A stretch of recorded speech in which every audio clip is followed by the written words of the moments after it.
Hi Eldorado Hills, my name is Ryan Cocola, Park Superintendent with the Eldorado Hills CSD. I have some very exciting news to share with you as the district has recently installed 3 publicly accessible AEDs in our parks. There's one located here at Eldorado Hills Community Park next to the Skate Park and Teen Center, one at Promontory Park at the restroom at the central part of the park adjacent to the synthetic field and the softball fields, and lastly at Heritage Park on the back side of the restroom and the central part of the park. This effort was all started when a gentleman by the name of Joe Ellis reached out to the district to share his story about a cardiac event where he was saved by a publicly accessible AED. May of 2023, I set out for my first trip on the river. I'm a commercial whitewater guide up in Coloma, California, and set out for my first day up there on the river. Got on the river, felt great. About halfway through the day, started getting an odd sensation in my chest. Didn't quite know what it was. Knew that I had to get off the river, knew there was something wrong with me. First time in 30 years I've ever backed out of a river trip, and got to the shore, and within about 3 minutes of getting off at the shore, collapsed and had full cardiac arrest, 100% blockage of my LAD, that's the Widowmaker. That day, the last thing I touched before I collapsed was my own AED, that I had in my boat because of the company that I worked for. If I would not have had that, we might not be having the conversation. 100 yards from where I was, there was an AED located in the building that was in the park that we had pulled over at, but it was locked behind closed doors. Nobody had the key to it. So I was very fortunate that day.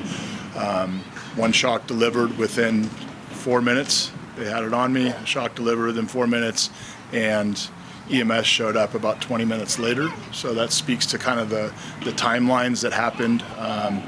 Every minute you have a 10% less chance of survival.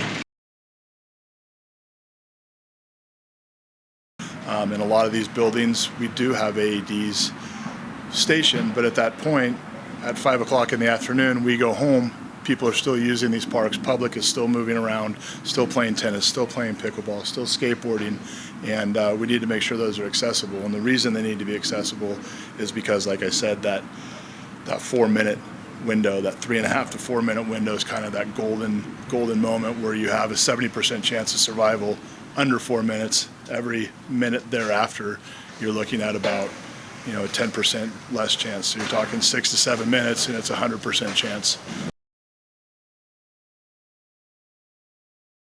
When you arrive to this yellow box, you will find that during a life-saving event, you will need to call 911 first to receive a special code that the dispatch will provide you. From there, you will open up this handle, which is already unlocked for demonstration purposes. Open the box and you'll find the AED is hanging here free. Remove it, and behind the AED will be instructions on what to do next. So the cool part about it, and this is a big myth with AEDs, is they can't hurt you. They will not work unless you need them to work. And they're usually a 1 to 2 button system. So they have a power button, and from the moment you turn the power on, these things tell you what to do. But the bottom line, the big takeaway for the public is the fact that they will not work unless they need to. So you can't put it on somebody and shock them, without them needing it. That's the big takeaway for the public to know.